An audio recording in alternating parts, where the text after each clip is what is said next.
গোলাপ শুভেচ্ছা টিপু ভাইয়ের পক্ষ থেকে লাল গোলাপ শুভেচ্ছা টিপু ভাইয়ের পক্ষ থেকে লাল গোলাপ শুভেচ্ছা মান্দাবাসীর পক্ষ থেকে লাল গোলাপ শুভেচ্ছা মিলন ভাই তোমাকে লাল গোলাপ শুভেচ্ছা মান্দাবাসীর পক্ষ থেকে লাল গোলাপ শুভেচ্ছা টিপু ভাইয়ের পক্ষ থেকে লাল গোলাপ শুভেচ্ছা মিলন ভাই তোমাকে লাল গোলাপ শুভেচ্ছা শিক্ষামন্ত্রী তোমাকে লাল গোলাপ শুভেচ্ছা টিপু ভাইয়ের পক্ষ থেকে লাল গোলাপ শুভেচ্ছা ভাইয়ের পক্ষ থেকে লাল গোলাপ শুভেচ্ছা মান্দাবাসীর পক্ষ থেকে লাল গোলাপ শুভেচ্ছা মিলন ভাই লাল গোলাপ শুভেচ্ছা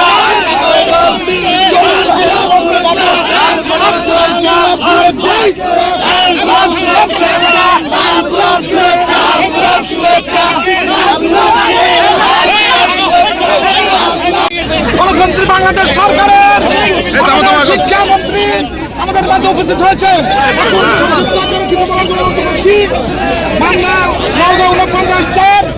মাননীয় সংসদ সদস্য ডাক্তার জামাল ভাই টিপু ভাই আপনাদের মাঝে কথা বলছেন।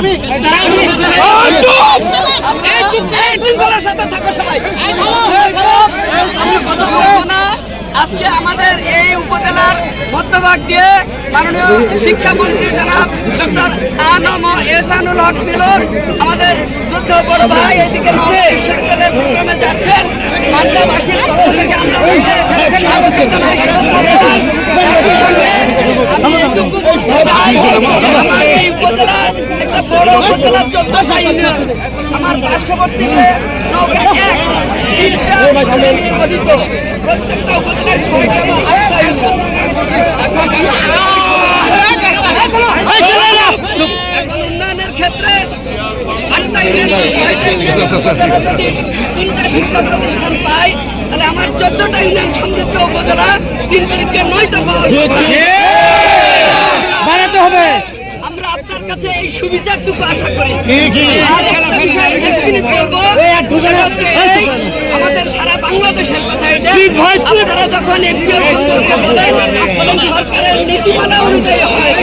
বিষয়টা হচ্ছে আমাদের ছেলেমেয়েরা যারা ছাত্রদল করতো, নিজের অর্থনৈতিক খরচ করে কষ্ট করে যারা প্রতিষ্ঠান তৈরি করেছিল, বিগত 17 বছরে আওয়ামী লীগ ছাত্রদল করার কারণে তাদের কোনো প্রতিষ্ঠান করে নাই। আজকে যদি নীতিমালার বই দেওয়া হয় তাহলে আমাদের ওই প্রতিষ্ঠানগুলো নীতিমালা সম্পন্ন করা যাবে না। এই জন্য সরকার কিছুটা শিথিল করে হলেও ছাত্রদলের নেতারা যে সমস্ত প্রতিষ্ঠানে প্রিন্সিপাল অথবা প্রধানের দায়িত্ব রয়েছে সেই প্রতিষ্ঠানগুলো অগ্রাধিকার দিয়ে আপনারা অন্তর্ভুক্ত করবেন। আমি আর কথা বাড়াচ্ছি না, আমরা মূল প্রোগ্রামে যাব। আপনাকে সমগ্র মান্দাবাসীর পক্ষ থেকে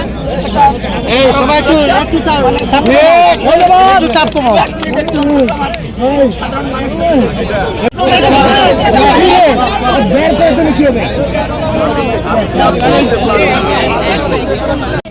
ঠিক আছে।